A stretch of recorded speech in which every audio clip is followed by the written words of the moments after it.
मुझे कुछ दिन पहले ही डायबिटीज़ का पता लगा है। मुझे कोई लक्षण नहीं है। मैं अभी से ट्रीटमेंट शुरू नहीं करना चाहता। दोस्तों, मुझे कितने ही लोग आकर ये बात कहते हैं।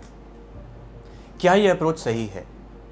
क्या डायबिटीज़ की शुरुआत में हमें ट्रीटमेंट नहीं लेना चाहिए? अच्छा शुगर कंट्रोल किसे कहते हैं और शुगर अच्छा कंट्रोल करने से क्या फ़ायदे होते हैं, इन्हीं कुछ बातों पर यह वीडियो आधारित है।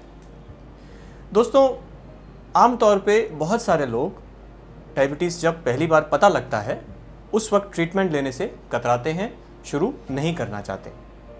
विचारधारा ये होती है कि अभी कोई लक्षण नहीं है, वैसे ही रूटीन टेस्ट करके डायबिटीज़ का डायग्नोसिस हुआ है, तो अभी हम ट्रीटमेंट नहीं शुरू करना चाहते। दोस्तों, ये विचारधारा बिल्कुल सही नहीं है। डायबिटीज़ का ट्रीटमेंट हम सिर्फ लक्षण कंट्रोल, सिम्टम कंट्रोल करने के लिए नहीं करते हैं। डायबिटीज़ का ट्रीटमेंट इससे ज़्यादा ज़रूरी कारण के लिए किया जाता है, वो है इससे संबंधित कॉम्प्लिकेशन से बचना। शुरुआत में की गई शुगर कंट्रोल हमें बहुत बाद तक फ़ायदा देती है। शुरू के 6 महीने, साल, 2 साल, ये टाइम बहुत इंपॉर्टेंट है। अगर इस समय शुगर अच्छी कंट्रोल की जाए, इसका अच्छा फ़ायदा heart disease, kidney disease, eye disease, इनसे बचे रहने का फ़ायदा हमें 10-20 साल बाद तक मिलता रहता है।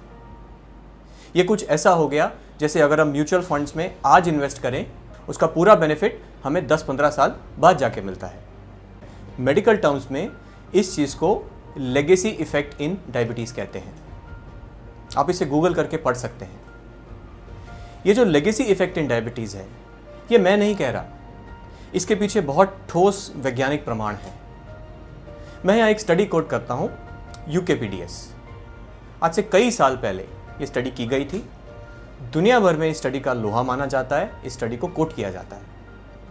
इस स्टडी में क्या किया गया था कि जिन लोगों में नया नया डायबिटीज़ का पता लगा है, ऐसे 4-4.25 हज़ार लोगों को 2 हिस्सों में बांट के, एक हिस्से में अच्छा शुगर कंट्रोल किया गया, दूसरे हिस्से में थोड़ी ढील दी गई। इन लोगों को फॉलो किया गया बहुत टाइम तक। उस स्टडी से ये निकल के आया कि शुरुआत से जिन लोगों में अच्छा शुगर कंट्रोल किया गया था, उनको उसका फ़ायदा 10-20 साल बाद तक मिलता रहा। इसका कारण क्या है? ऐसा क्यों होता है? इसके कारण पूरी तरह से हमें नहीं पता है, पर शायद शुगर बढ़े रहने से हमारे शरीर में कुछ चीज़ें बनती हैं, कुछ बायोमोलिक्यूल्स बनते हैं, जिन्हें एडवांस ग्लाइकेटेड एंड प्रोडक्ट्स बोलते हैं। ये शुरुआत से बनने शुरू हो जाते हैं।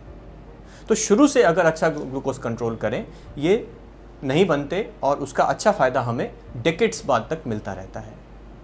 इसलिए ये विचारधारा कि शुरुआत से दवाई या ट्रीटमेंट ना लेना ठीक है, ये विचारधारा बिल्कुल गलत है। शुगर लेवल हमें कितना मेंटेन करना चाहिए? दोस्तों, डायबिटीज़ में ज़्यादातर लोगों में खाली पेट शुगर हमें 90 से 120, खाने के बाद वाला 180 से कम और HbA1c 7 से कम मेंटेन किया जाना चाहिए। ये गाइडलाइन सभी के लिए नहीं है। कुछ लोगों में हम इससे ज़्यादा टाइट कंट्रोल भी कर सकते हैं और कुछ लोगों में हम थोड़ी ढील भी दे सकते हैं। ये फैसला आपका डॉक्टर आपके लिए कर सकता है। अब शुगर अच्छा कंट्रोल करना, जैसे मैं कह रहा हूँ, इसके क्या फ़ायदे होते हैं? मैं एक बार फिर यूकेपीडीएस स्टडी को कोट करना चाहूँगा। उसमें यह देखा गया था कि मात्र 1% HbA1c कम करने से लगभग 12% पैरालिसिस के जो अटैक होते हैं, स्ट्रोक कहते हैं, उनका रिस्क कम हो गया। 14% हार्ट अटैक का रिस्क कम हो गया। लगभग 37% किडनी और आंखों की डिजीज़ का रिस्क कम हो गया।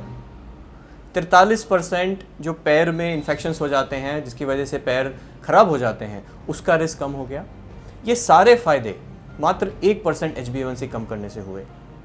तो आप सोचिए, अगर 1% HbA1c कम करने से इतने फ़ायदे होते हैं, तो किसी का HbA1c अगर 10, 11, 12 है और वहाँ से उसको अगर हम 7 तक ले आएँ, तो कितना फ़ायदा होगा?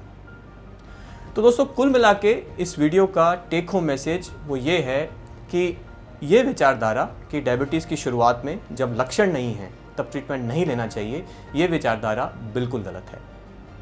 डायबिटीज़ में एक लेगेसी इफ़ेक्ट होता है, उसके पीछे ठोस साइंटिफिक प्रमाण है। वो लेगेसी इफ़ेक्ट ये कहता है कि शुरुआत से अच्छी शुगर कंट्रोल की हुई, उसका फ़ायदा हमें 10-20 साल तक मिलता रहता है। ये जो विंडो ऑफ अपॉर्चुनिटी है, इसे हमें गंवाना नहीं चाहिए। अच्छे शुगर कंट्रोल की परिभाषा है खाली पेट 90 से 120, भरे पेट 180 से कम और HbA1c 7 से कम ज़्यादातर लोगों में। HbA1c नियंत्रित करके टारगेट लेवल पे मेंटेन करने के हमें बहुत सारे फ़ायदे होते हैं। इस बात के पीछे बिना शक के बहुत सॉलिड साइंटिफिक एविडेंस है और प्राइमरीली जो मैं स्टडी यहाँ कोट कर रहा हूँ वो है यूकेपीडिया स्टडी। Thank you.